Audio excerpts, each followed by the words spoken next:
Hello friend.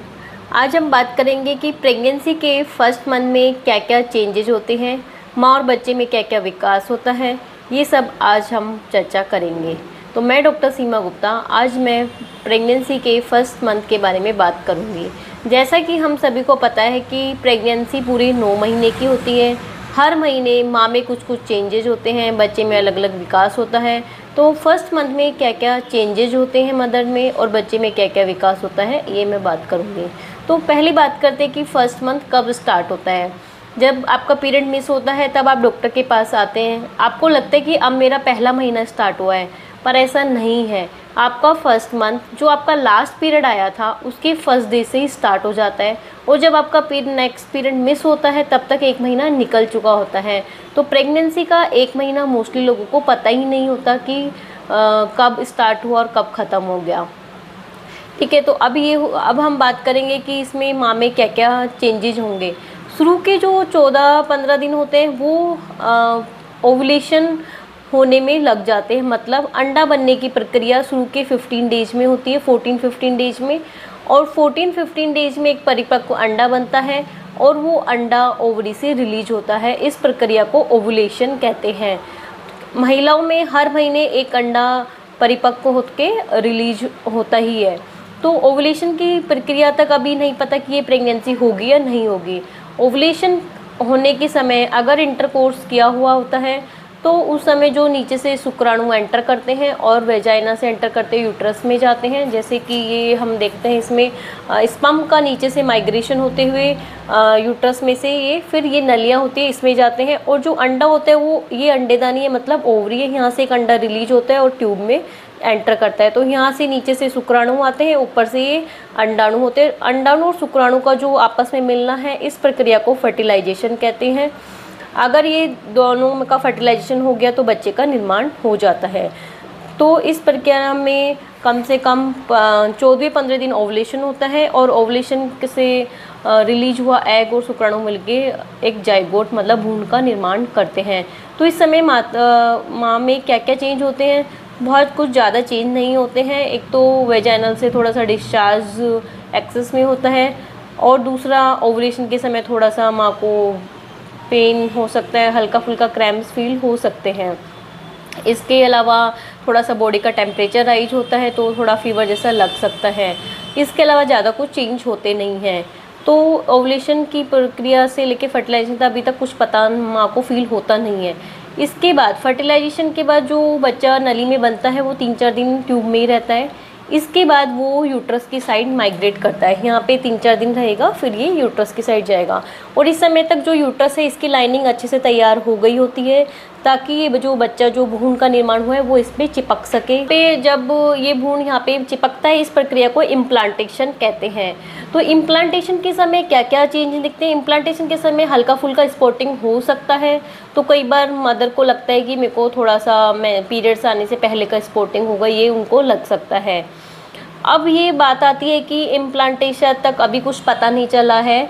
अब इस implantation जैसे ही होता है उसके बाद जो भ्रूण होती है उसकी सेल्स काफ़ी तेज़ी से डिवाइड होती है, और जो उसकी बाहर की लेयर होती है उससे प्लेसेंटा का निर्माण होता है और अंदर वाले से पूरा बच्चे का विकास होता है। तो जो प्लेसेंटा होती है वो और माँ और बच्चे में कनेक्शन का काम करती है, मतलब आपस में एक्सचेंज का। जो भ्रूण को बच्चे को खाने पीने का न्यूट्रिशन है वो मदर से बच्चे में उसके थ्रू जाता है, और जो बच्चे के एक्सक्रीशन जो बेकार प्रोडक्ट्स होते हैं वो प्लेसेंटा के थ्रू मदर्स में आके रिलीज हो जाते हैं। ठीक है, अब इस समय तक हमें क्या ध्यान रखना है। इस समय तक अगर आपको प्लानिंग पहले से ही था कि आपको प्रेगनेंसी करना है तो आप अपने डॉक्टर से पहले ही कंसल्ट कर चुके होंगे।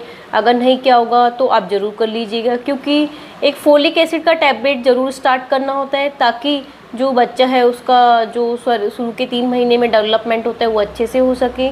बच्चे की जो ब्रेन, रीढ़ की हड्डी, जो न्यूरल डेवलपमेंट होते हैं उसके लिए फोलिक एसिड बहुत ही ज़रूरी है।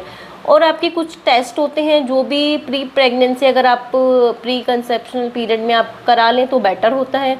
जैसे कुछ हीमोग्लोबिन का टेस्ट, ब्लड शुगर, थायराइड भी एक बहुत महत्वपूर्ण टेस्ट है बिफोर प्लानिंग ऑफ प्रेगनेंसी। और आपको जैसे ही पता चले कि आप प्रेग्नेंट हैं या आप प्लान कर रहे हैं तो तुरंत जांच कराएं। और इसके समय आपको और कुछ अगर मेडिसिन चल रही है तो आप अपने डॉक्टर से ज़रूर संपर्क करें कि ये मेडिसिन आप कंटिन्यू करनी है कि या नहीं करनी, या आपको कुछ एक्स्ट्रा मेडिसिन की ज़रूरत है। मान लो आपको सर दर्द है या कुछ पेट दर्द है, तो आप ओवर द काउंटर मतलब कहीं पे भी मेडिकल पे जाके ऐसी दवा ना लें, डॉक्टर्स की सलाह के अनुसार ही लें, ठीक है। और खाने पीने में आपको जो नॉर्मल है, आप फ्रेश फूड ये सब खा सकते हैं।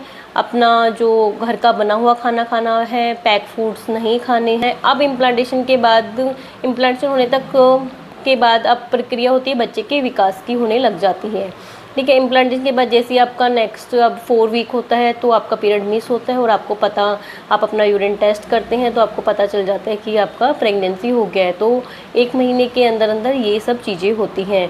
और इस समय आपको एक तो खाने का ध्यान अच्छे से रखना है, फोलिक एसिड अच्छे से लेना है खाने के ध्यान में बाहर के fast food, junk food, can food, process food ये सब नहीं खाने। सीजनल जो सब्जियां आती हैं, फ्रूट्स आते हैं वही खाने हैं। और रो एग नहीं खाना है, रो जो मीट होता है वो भी आप अवॉइड करिएगा। सी फूड्स भी अवॉइड करने होते हैं।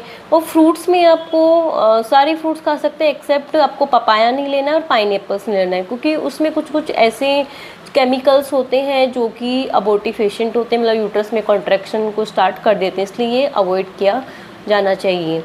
इसके अलावा और आपको क्या ध्यान रखना, आपको बहुत जर्की मूवमेंट नहीं करनी है, बहुत मतलब ऐसे भी नहीं है कि आपको रेस्ट करना है, आपको बहुत एक्सेस में वो नहीं करना कि स्ट्रेस हो, ठीक है।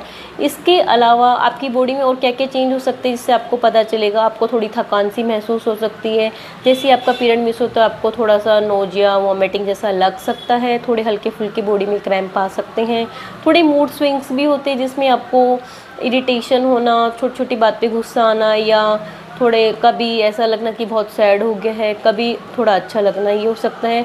खाने पीने में भी आपको फूड क्रेविंग्स होने लगती है, कुछ फूड्स अच्छे लगने लग जाते हैं, कुछ में स्मेल आने लग जाती हैं।